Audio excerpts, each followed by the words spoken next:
Nasema kitu najua. Unasema kile unajua. Yeah. Licha ya kupungua kwa visa vya mashambulizi ya kigaidi katika kaunti ya Lamu, washikadau wametoa wito kuendelezwa kwa hamasa kwa vijana dhidi ya kujiunga kwenye makundi yenye misimamo mikali baada ya kubainika kuwa bado vijana wako kwenye hatari ya kujiunga na makundi ya kigaidi.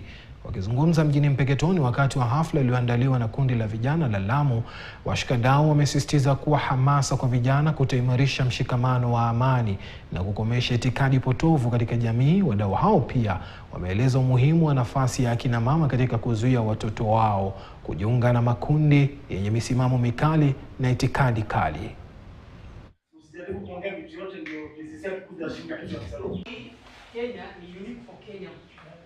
Ugaidi sasa umerudi chini, lakini bado vijana wengi wako at risk ya kuwa radicalized, wako at risk ya kuhusika ama ya kuhusishwa na masuala ya kigaidi. Through the mentorship program inaweza kuonyesha kijana kwamba kuna kitu inaitwa hope.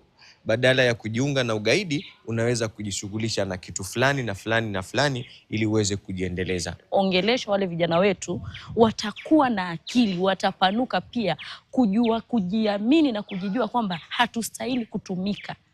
Tunaona kwamba ni vizuri watoto wetu wawe na uhamasisho mzuri, kwa sababu ndio ambao wanaotuadhiri na wanaoadhirika. Wamama nao wakiona hayo wanaingiwa na uoga, hata inabidi sasa magonjwa yanakuwa ni mengi, shida za akili zimekuwa ni nyingi.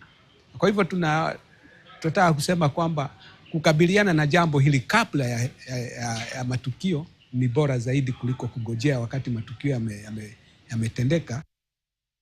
Licha ya serikali kutangaza mpito wa 100%